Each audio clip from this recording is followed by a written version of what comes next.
Hey there YouTube, and welcome back. How many of us have seen things that we can't explain with our own eyes? This is a film about a man who wanted to attract UFOs to planet Earth and was funded by the US government. In a secret project, he used lasers, colored lights, and music to make an alien base here on Earth. And yes, you guessed correctly, it led to the film Close Encounters of the Third Kind. When we see something unexplained, we need the clarity of vision that a decent pair of glasses can offer you. I highly endorse, because they're great, glasses made by glassesusa.com. You can choose online the frames that suit your face, and the optical quality of the lenses is superb. Give Glasses USA a try today. This is the story of a man with a strange name who literally changed our planet.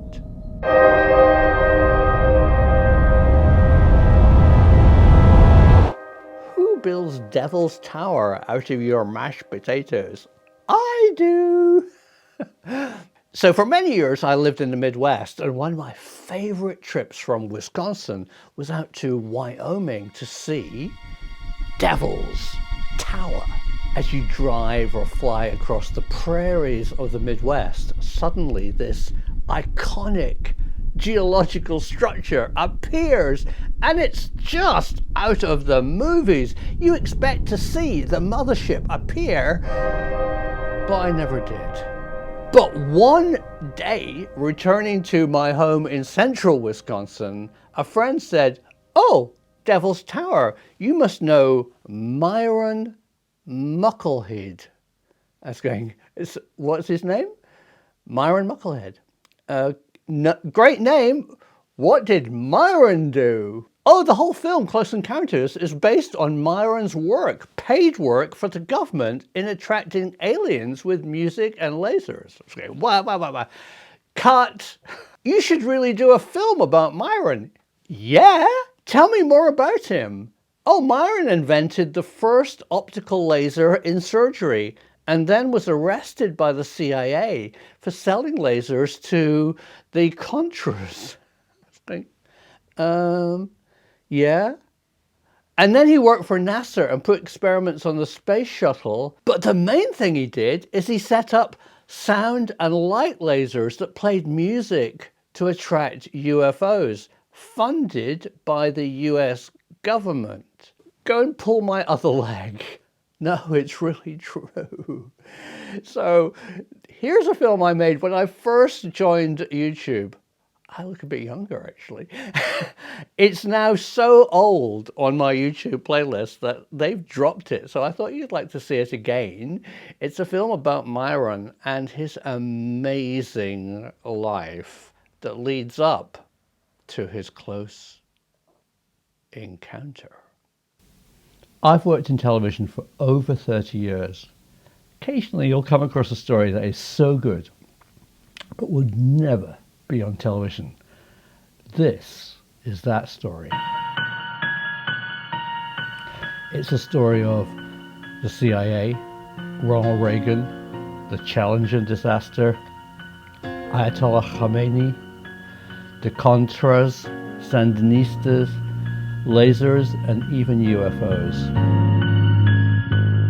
It's true, and it is one of the best spy stories I have ever heard.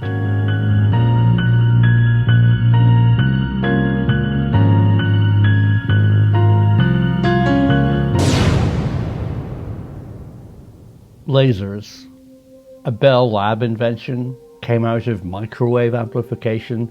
They were studying molecular makeup and discovered that the shorter the wavelength, the more detail they could see. And so they came up with the idea that if you could amplify microwaves, you could possibly amplify visible light in slightly higher frequency electromagnetic spectrum. Amazingly, they did. I mean, the basic laser idea is to have a rod of, say, ruby with two mirrors at either end, spiral flash tube round the rod, fire energy into the rod.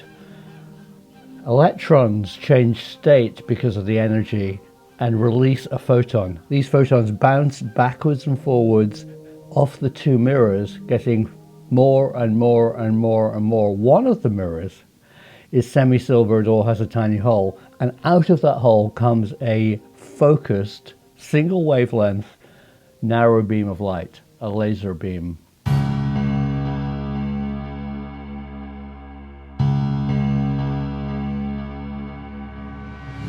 Lasers intrigued Myron Muckerhead.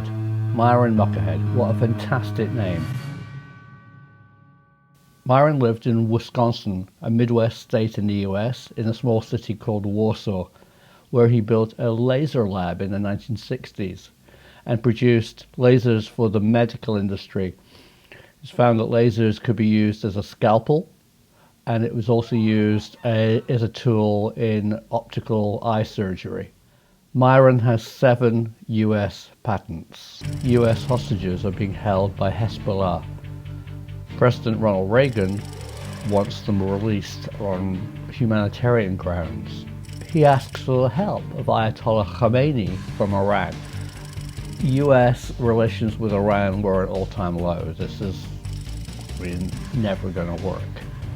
The US had imposed sanctions on Iran. No goods were being allowed to be sold to Iran, and the chances of Iran having an influence to free the US hostages was very, very slight. Why would they help them? Ronald Reagan, CIA, started a project to free the hostages. They came up with a plan that if Israel gave Iran weapons, and we're talking serious amount, there's a list of what they gave them, over 2,000 rockets. These are surface rockets used in anti-tank warfare.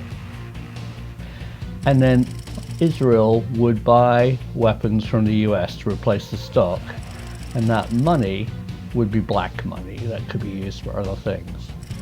The person in charge of that project was Oliver North. In Central America, the country of Nicaragua was being controlled by a socialist government, the Sandinistas. In the bordering country Honduras, right-wing Contra rebels were trying to overthrow the Sandinista government.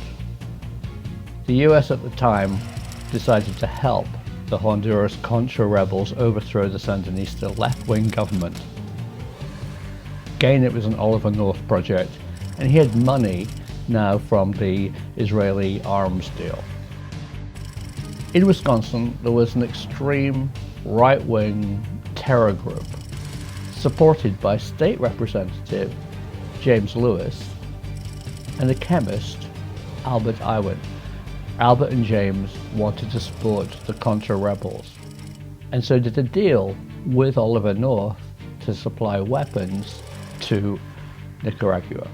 It was very hard for the US to be seen to sell normal weapons, Lockheed Martin, guns, rockets and things. So they came up with a plan to sell them laser weapons. Now, the exact nature of these laser weapons is unknown. Maybe they were just bright laser pointers that could be used to dazzle the government-controlled aircraft pilots, helicopter pilots, or maybe they were more dangerous and actually could kill people at a distance. The chemist Irwin actually threatened to use one of these weapons against Fidel Castro, and to demonstrate it, he was going to destroy the control tower at Chicago O'Hare Airport. He approached Myron Muckerbridge to build them a weapon.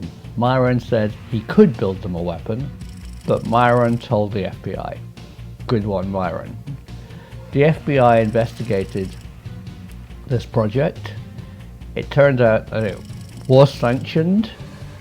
Oliver North had given them money. There was 48 million US dollars kicking around for the Contra rebel support, and it had been given a project name, Project Tikal. You look up Project Tikal on Google, nothing. That's pretty secret stuff, I'm telling you. Some of the hostages in Lebanon were released, 5 out of the 7.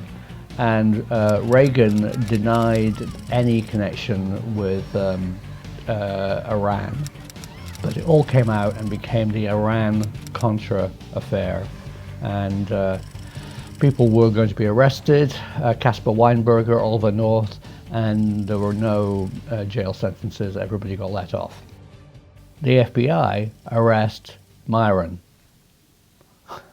He's never charged, but the state senator lost his job. Yes, ma'am. We're getting hit by a laser at Thornton Park. Do we have a unit in the area that we can send over? He may have handed it off to the kid, but he was definitely the one shining the laser. Copy that, we're checking. Now, this is a warning for kids.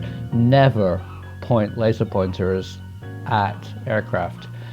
It's not a misdemeanor, it's not a state offense. It is in the US a federal offense with $100,000 fine and a 5-year imprisonment because of the Iran-Contra affair and because of Myron Breckinridge and because of the weapons that he was going to supply to the Contras. That is why it's such a big offense. If you've got kids with laser pointers, do not let them take them outside and point them at aircraft. They get absolutely jumped on by the authorities. Myron goes on to become a NASA payload specialist and flies laser experiments on board the space shuttle. Sadly, his last experiment was on board the Challenger, and that's what brought me to this story today as the anniversary of the sad Challenger accident. Myron, in an interview, told the story that he was so well connected and he went to such secret places to do secret work for the US government that one US base that he went to, he was told that if his car on this road to the base stopped, had a puncture, or somehow went off the road, he would be shot. Where is that base? What was he doing? Great story. Last part of the story becomes strange and leaves the world of reality, and but is real. He built a device, a laser beacon to attract UFOs, and a device to communicate with aliens using lasers, light, and wait for it, music. Hang on, so aliens land in the middle of Wyoming near Devil's Tower, the mothership makes some noises, and we have a large government facility that plays music. I think I've seen that somewhere. Isn't that called Close Encounters of the Third Kind? It's real. Part of the equipment that was heavily funded still exists. Here's a photograph of some of the laser pointers. Obviously it came to nothing, but Myron sadly died at the age of 74 in Wisconsin. Now this story is, as I said, it touches on Reagan, Contras, Challenger, and aliens. Absolutely impossible story to do on TV, but I'm bringing it to you today as just an introduction. I'd love to make it into a film. There's a great book called On the Laser's Edge. I'll put a link at the end of this film so you can get it if you want to know more. But wouldn't this make an amazing movie? Somebody out there knows more than I do. Well, I hope you enjoyed that. It really is a fantastic story. And if any of you have got personal insights into Myron's life or any of the projects he was directly involved with, please get in touch. And you can do that by becoming a Patreon. A whole bunch of people have jumped ship from YouTube to Patreon to have one-to-one conversations with me to swap ideas and make comments.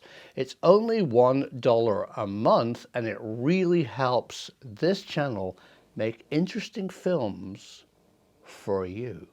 And don't forget the clarity of vision of GlassesUSA.com.